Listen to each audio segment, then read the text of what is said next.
Ibana ndio ni hapa tena EX Focus, wakali wa mtaa kwenye stories za kitana. Mimi yule KDB, kama unavyotujua tunaga kazi mbogo, tunaga mbambamba, tumepoa, tuko vizuri. Abana leo niko na surprise, bonga surprise yani. Niko na biggest star from Singapore, Singidani, nyumbani kabisa yani. Kwa sio mjua leo utaenda kumjua, na ambao namjua atamjua zaidi.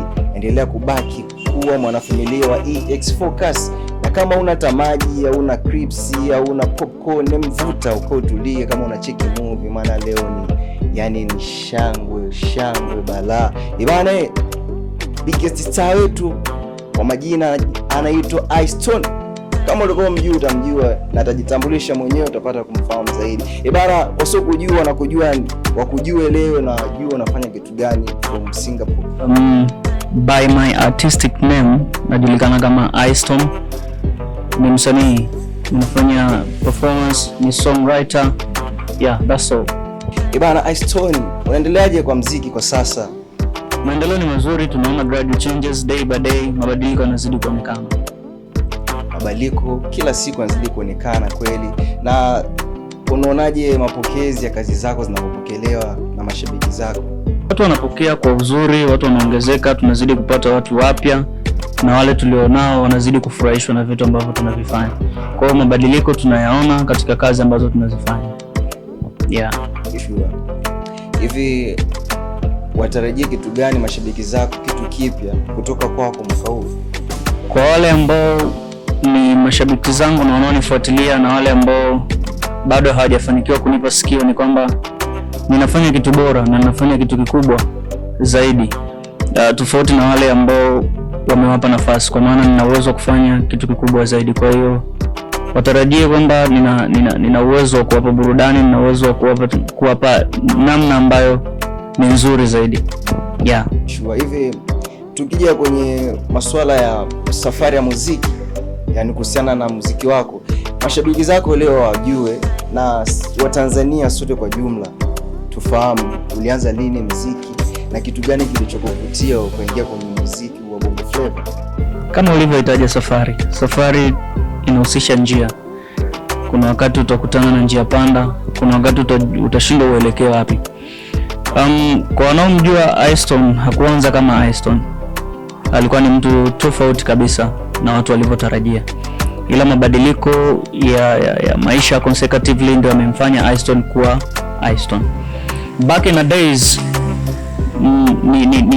ni born with talented, lakini baada ya kujua kwamba nina kipaji kupitia mabadiliko ya kimaisha, ndipo nikajifunza na kukifanya kiwe bora zaidi.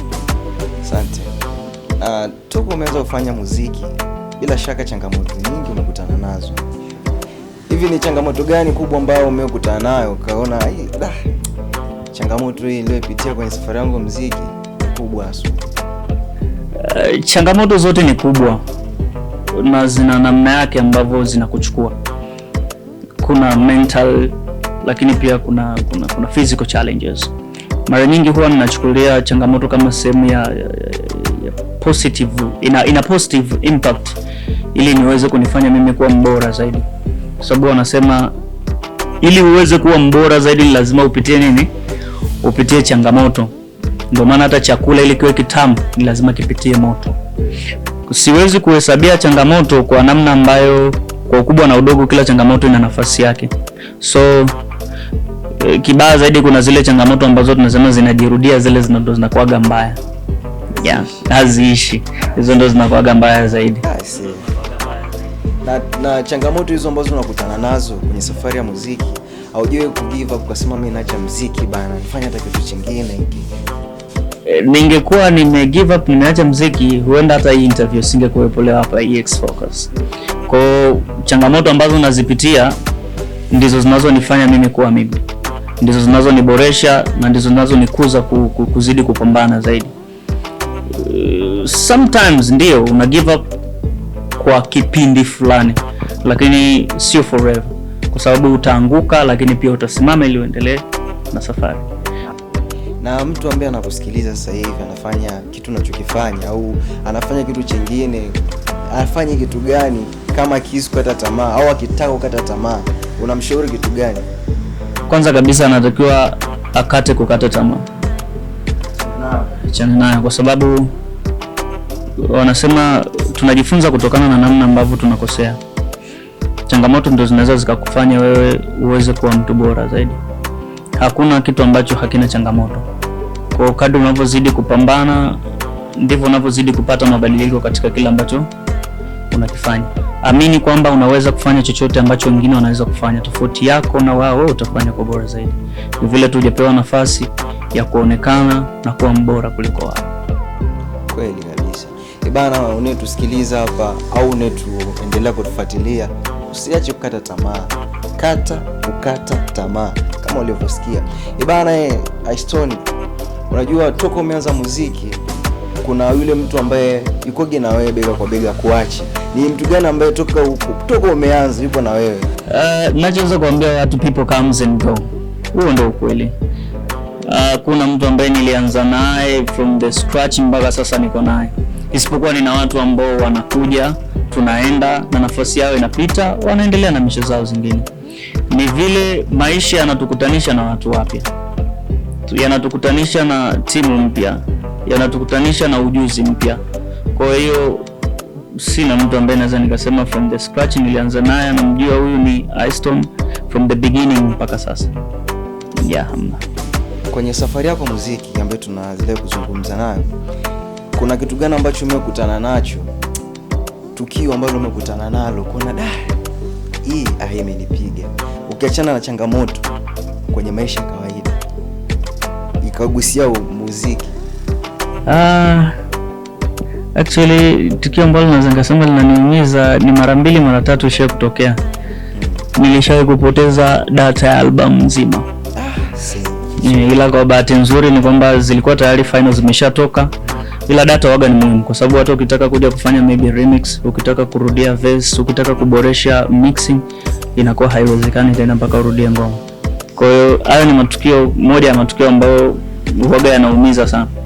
Yaani ni sawa sana umejenga gorofa lako jipya mpaka umelimaliza, alafu baada ya kulimaliza inapiga mvua kubwa inashusha gorofa yote.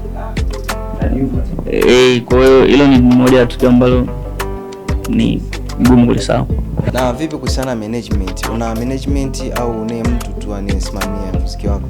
Aiston is an independent artist. Siko kwenye management wala label yoyote. Isipokuwa ninakuwa na teamwork ambao huwa nashirikiana nao kwenye baadhi ya project zangu. Naweza nikasema those are my management. Kwa sababu ni watu ambao wanachangia kwa kiasi kikubwa mimi kwa mimi na vitu kutoka. Ila in terms of business, I'm my own CEO of my own business. Okay.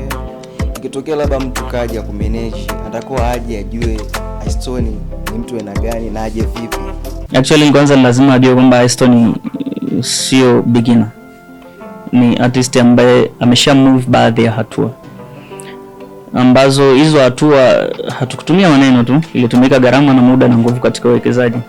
Ikiwa anataka kuweka in a business way, ajue kabisa anatakiwa kunichange kutoka kwenye ordinary life kunipeleka kwenye artistic life, ambayo pia hiyo itamgharimu sio yote katika pesa, lakini ni muhimu kwa sababu wanasema kwenye sanaa gharama zikopea kitu nazipunguza.